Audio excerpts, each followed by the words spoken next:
Welcome back again to the N.y.a show as you guys enjoy the beautiful Friday that we have been blessed with. As long as I'm putting the videos out in a timely manner, it shall be Friday by the time that you guys see this video here. Everybody is still full from yesterday, from Thanksgiving, and once again, how a mother is balancing life in the pursuit of dreams. An interview with actress Breyonna M. Thomas by Ajay Tambe, available on Spotify, as well as literally It's No Pressure. Interview with Peace_Peace.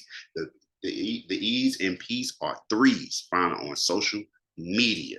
Now, let's get into things that they usually. I saw this story. I forgot exactly where I saw it, but it popped back up for me on the news feed. So I said, has anybody heard about this story about a Florida rapper when the security footage came out showing that she gunned down her manager? I seen a little quick clip, but this full video, I'm gonna tell you now, it's graphic. So if you don't want to see it, you might as well need to, need to scroll down, all the way when it comes to when I get the video popping. And also, I wanted to note, let me take a step back. I want to note that you gotta get yourself popping out here when it comes to these YouTube streets, Twitter streets, TikTok streets, all that. Because at the end of the day, is when you need. One reason I do my show solo as much as I can and just keep doing what you can. You gotta be able to stand on your own feet. That's basically what it's all about. You can't be like, oh man, I can't do my show because goddamn, what's early on I used to run and stuff like that because I was like, man, you gotta have a bump. It's like, nah, bro, you gotta get popping. You gotta get people who gonna rock with you for you. You gotta be able to sit in front of that camera and give it up and let people be entertained by it. So that's one thing I want to throw out there. Now, this story, they call her a rapper, but they just attach that to everybody. It's not a negative thing, not in my opinion, to be attached to show that you're a rapper, but they put it on there to, I guess, even to demonize you even more in this scenario. So the name of the young lady is keyvhani Hicks, 27, who goes by the rap name of keyvhani, caught on camera on October 9th. And now they got the video footage right here. I'm about to see if I can get this stuff out the way of what happened. Remember what I said now? Your stomach stuff for the week. Please, please. Let's see. After things seemed to calm down, Hicks was seen walking to the opposite direction. I'm going to go ahead and play the video. It's coming straight off of YouTube. Woo, woo! If I click and look at them YouTube comments, oh, man, I know they tan up.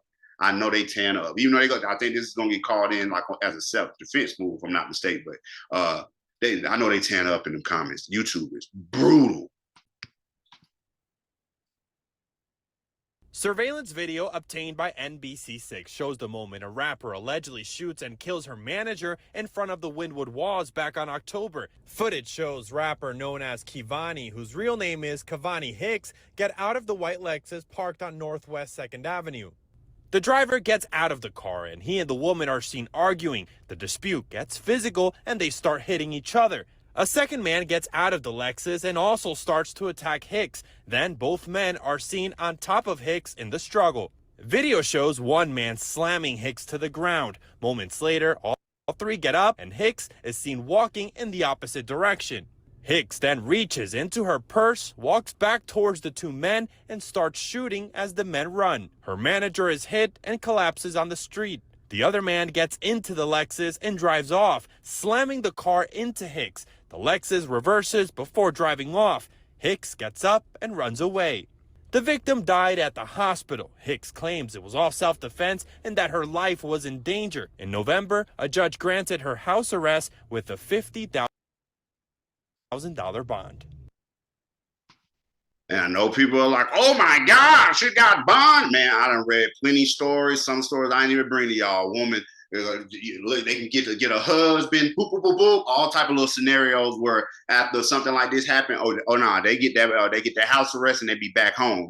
That's just what I've seen happen in the justice system when it comes to that scenario. Now, a couple of things that were happening here. That manager looked like they were arguing. That could be a manager-lover situation, which is any time throughout music history where people have worked together.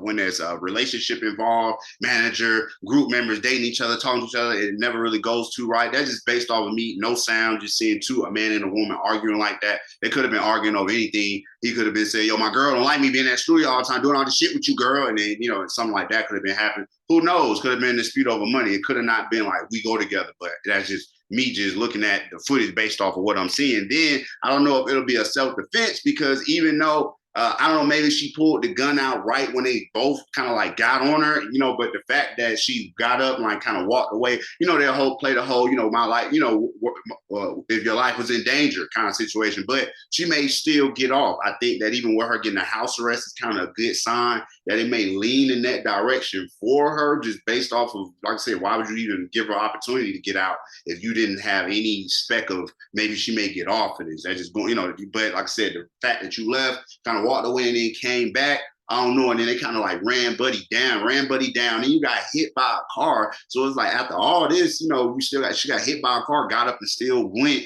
And then I also want to know, you see the phone, we carry these things around so much, that all of this stuff like attached to it. That's just another example of how to like live our life and shit. Because that phone was left right there. He dropped that phone when he got shot like that first time, and now that phone's like nothing. It'll never matter to nobody else as much as it mattered to him. They'll sell that motherfucker, get the data off or whatever. Our folks gone. You know what I'm saying? But I just peace to everybody involved. That's real crazy coming out of Miami, y'all. Let me know what y'all thoughts on this story. I know you've seen it, and if you haven't, you probably heard something about it. But what do you think will happen in this case when it comes to like the bottom line of a whole situation? Like I said, inspiring rapper, guns down manager. It's the N.y.a show, and I appreciate y'all as always.